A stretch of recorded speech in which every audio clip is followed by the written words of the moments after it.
le matin, de fou rire fraternel même autour d'une pizza.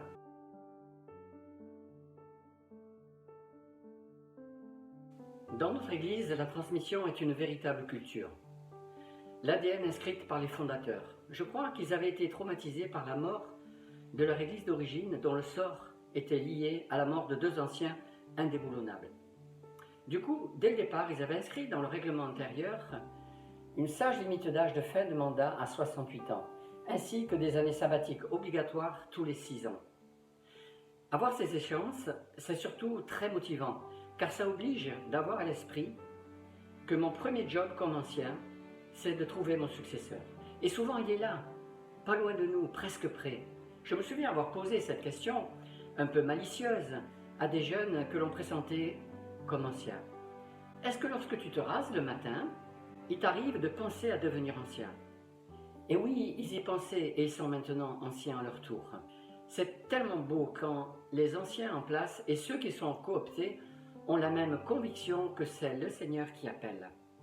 Une particularité de notre Église, c'est aussi de faire très vite confiance à des plus jeunes. Alors on a puisé dans les formations existantes, CFB, Format Pré, IBG, CFRI, obligation même de faire le REF pour les futurs anciens. On a trouvé là une grande richesse et une source de croissance.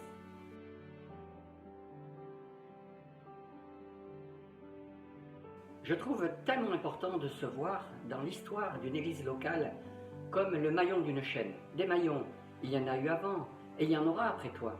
Alors n'aie pas peur pour la suite. Même s'il te semble qu'il n'y a pas de relève, rappelle-toi que tu n'es pas le chef de l'église. C'est Christ qui pourvoit, c'est lui qui prépare les nouveaux maillons. Le maillon suivant sera différent, mais choisi par Dieu et tout ira bien. Prépare-toi à laisser la place, le moment venu, en ne laissant pas de mauvais dossiers à tes successeurs. Discerne qui est prêt à prendre ta place et encourage-le, motive-le, prépare-le. N'attends pas le dernier moment pour le faire. Impulse un état d'esprit joyeux, heureux, qui fait envie dans le conseil pastoral.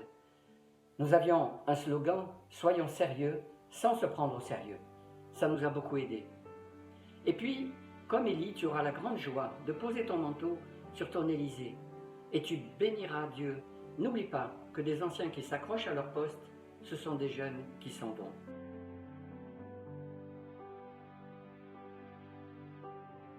Un ami m'a demandé récemment, ça n'a pas été trop dur pour toi de t'arrêter?